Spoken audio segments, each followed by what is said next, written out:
He shocked the nation back in 1998 when he stormed onto the political scene and won Minnesota's gubernatorial race. Now, former Minnesota governor, pro wrestler, and Navy SEAL Jesse the Body Ventura is considering perhaps another political comeback. His book, Don't Start the Revolution Without Me, describes his outrage at the state of affairs in the U.S. It's now out in paperback. Good to see you. Good to see you, Sean, always. I tell you, he's been yelling at me ever since he walked in the green room today. I don't yell at anyone. You are just right on me. It's just like I can't 5 seconds to breathe. It's your reputation that precedes you. Well, you said you think you would like me until you met me. Didn't you say that to me? Yeah. What didn't you like about me? I don't always care for how it operates and the bullying of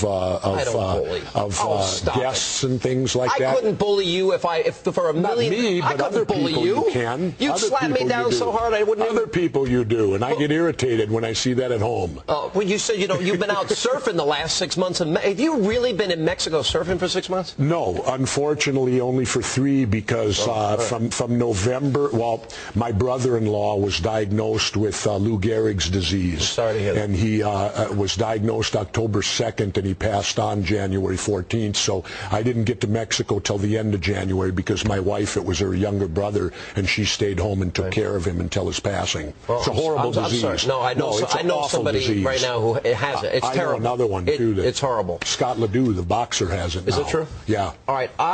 Look, we can go down the old road of our battle. You do not like the Bush administration. No. All right. You don't like Dick Cheney. I got that. I understand that. But I want to ask you some new questions. All right. All right, if you're game. Sure. All right? Because what is it? What do you think of Barack Obama? I think he's exceptionally intelligent. From when you hear him speak and through. He reads a teleprompter. Oh, come on. Well, at least we got a president now who can read one. Listen, we didn't have that. That's not a sign of intelligence. But yes, it is. No, if you're not capable of reading a teleprompter. No, it's not. No, I'll say this. I think he's very intelligent. I think it's far too early to be judgmental because let's face it, he inherited a mess. Wait, he inherited 2 wars. He inherited economy in the tank.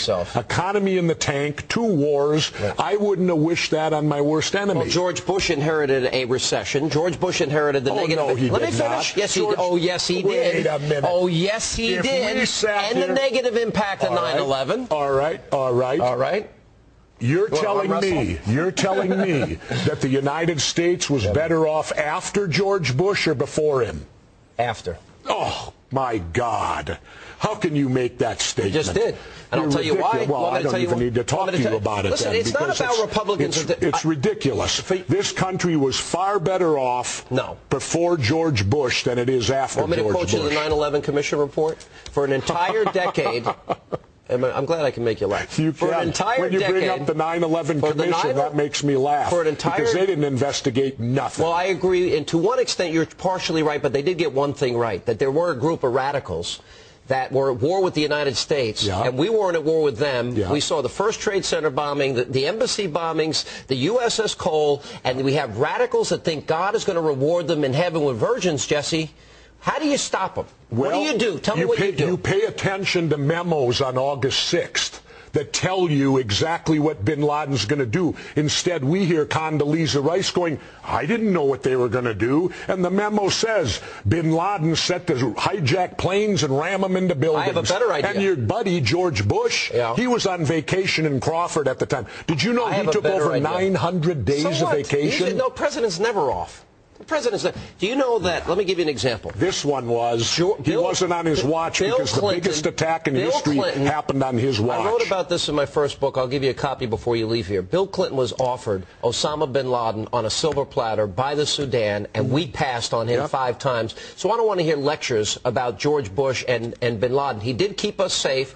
He did put us on a war foot. And let me finish this. And let's see. George Bush was bailed out of one of his bad business deals by Salem bin Laden, Osama's brother. You don't think there's a connection there? Come on. Let me ask you this. Do you not think the quadrupling of our national debt, which in 1 year, would you do that if you were president? No, I don't know. No, because I was talking about the deficit before the election, and you notice that term never came up.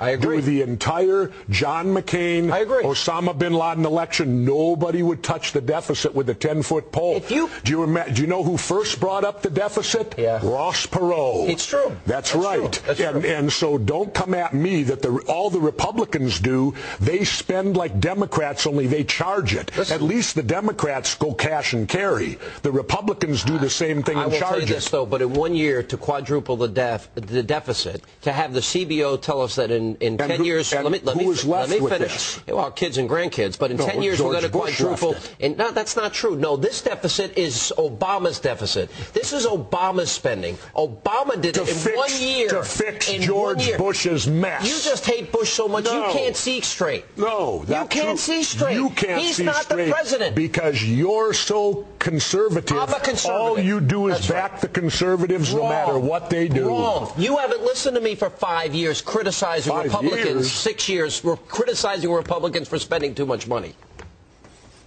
Say that's right, Mr. Hannity. Mister, you're not my officer. I'm not. Jesse, the body. Good to see you. Do you have a good time? I'm done already? This is it? That's it.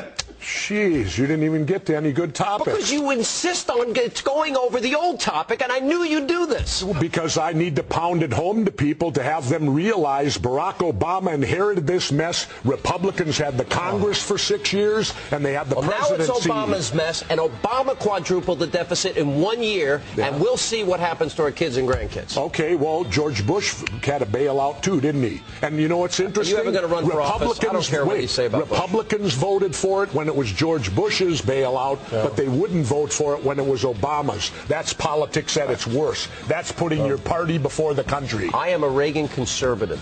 I'm a Goldwater conservative. Well, I'm a Reagan conservative. We just disagree on social issues on many things. Yeah. Reagan gave us the longest period of peacetime economic growth. He ended the Cold War, and he took on evil in his time, and I love him for it. Okay. And Bush kept us safe. Goodbye. Thank you. Kept us safe. The biggest attack in history on his watch. Yeah, okay. Don't tell me he kept us safe. No, I'll thank George Bush, who don't read memos and who goes on vacation and sleeps. You should have blamed Clinton for not getting bin Laden when he was off. Well, I'll put it to you this way. I'd rather have 1,000 Monicas than all these 9/11s and the terrorists. I don't know why I like you, but I do. All right, because I tell you the truth, that's why. The New York Times.